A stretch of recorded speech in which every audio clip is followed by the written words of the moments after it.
Assalamualaikum warahmatullahi wabarakatuh. Sebelumnya perkenalkan, nama saya Najma Azhar Zaki dari kelas 11 TKR 1. Di sini saya akan menunjukkan, menyebutkan dan menjelaskan fungsi dan nama komponen-komponen dari sistem pendingin. Ya, untuk pertama ada radiator.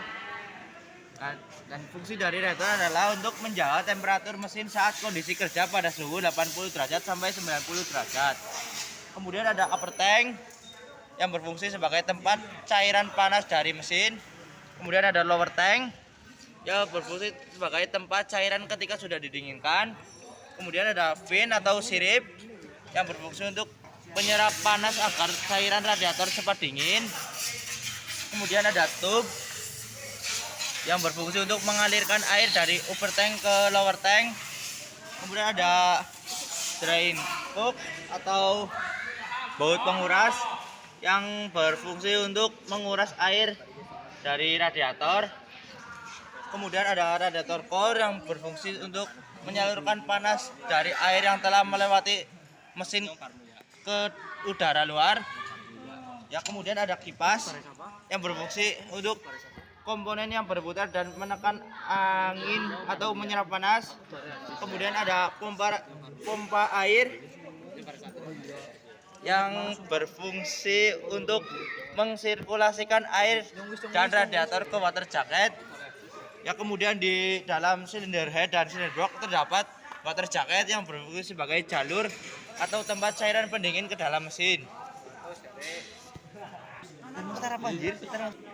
Kemudian ada termostat yang berfungsi untuk menjaga temperatur dari air pendingin ketika sudah 80 derajat sampai 90 derajat, maka termostat akan membuka. Kemudian ada upper hose yang berfungsi untuk menyalurkan sirkulasi cairan pendingin yang panas ke radiator.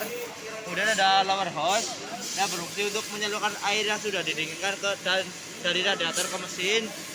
Kemudian ada bypass hose yang berfungsi untuk menyalurkan air menuju ke mesin jika sudah dingin.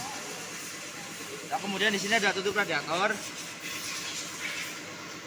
Di tutup radiator terdapat dua katup, yaitu relief valve dan katup vakum. Untuk relief valve berfungsi untuk ketika tekanan sudah mencapai 0,3 sampai 0,1 kg per meter persegi, maka akan membuka dan disalurkan ke reservoir tank. Kemudian ada katup vakum yang berfungsi untuk menghisap cairan dari reservoir tank ke radiator. Kemudian ada reservoir tank yang berfungsi sebagai tempat dari cadangan air radiator.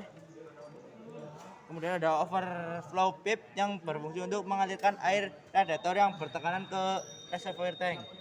Ya, mungkin sekian dari saya, kurang lebihnya mohon maaf. Sekian, wassalamualaikum warahmatullahi wabarakatuh.